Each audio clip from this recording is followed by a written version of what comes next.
And Malcolm Kenyatta, you've been all over the state campaigning. Obviously, you're state 32 representative. counties since the primary. That's 32, really, that's 67 counties. You still got a couple to go, That's but right. that's a lot.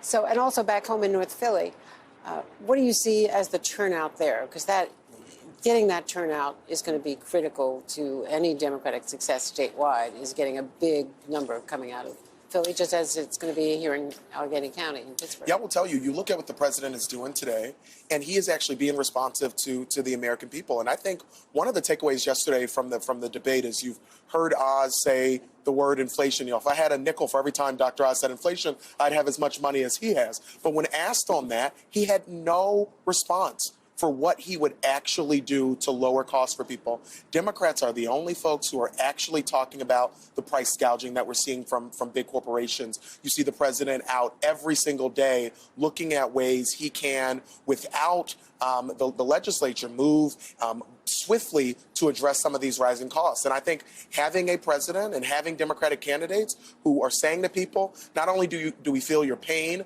but we're passing legislation like the Inflation Reduction Act, and we're talking about ways that we can be creative. All of those things, I think, lead to higher turnout in places like North Philadelphia. That on top of Oz's big flub yesterday. Well, maybe not even a flub. I think it's what he means. He wants to put Doug Mastriano in charge of deciding whether or not women can have an abortion in Pennsylvania. Doug has one of the most extreme positions of anybody running for governor, maybe in the country, where he wants to ban abortion even in cases of rape and incest. And Dr. Oz says leave it to a woman, her doctor, and Doug Mastriano. I think most Pennsylvanians disagree.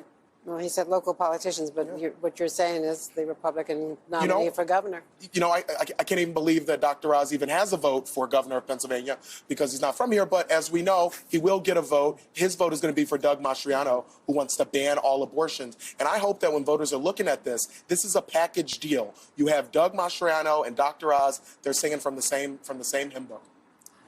Malcolm Kenyatta, who, of course, ran in the primary against John Fetterman, but is campaigning so actively for him.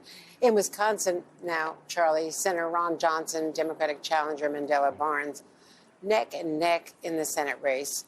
Like Pennsylvania, Wisconsin is one of the possible pickup states for Democrats.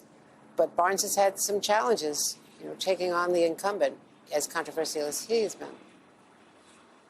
Yeah, I think that Ron Johnson was probably the single most vulnerable incumbent Republican. I mean, he's a serial fabulist, conspiracy theorist who was trafficking and anti-vaccine kookery. I think perhaps too embarrassing for many voters. But the reality is that this is a knife's edge electorate here in Wisconsin. All the elections are very, very close.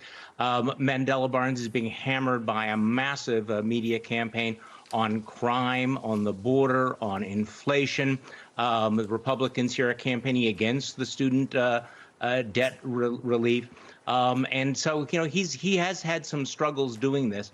And it will come down, I'm sorry to use the cliche, but it will come down to whether or not the Democrats can turn out a big vote in places like Milwaukee. And I think that's one of the reasons why it's perhaps significant that Barack Obama is coming in and campaigning for Barnes. But at this point, I have to say that I think it's going to be an uphill fight for Barnes, who is perhaps a little bit more progressive than many of the swing voters would be comfortable with, say, in the Milwaukee suburbs. But again, just like the governor's race, it's going to be very, very close here in Wisconsin.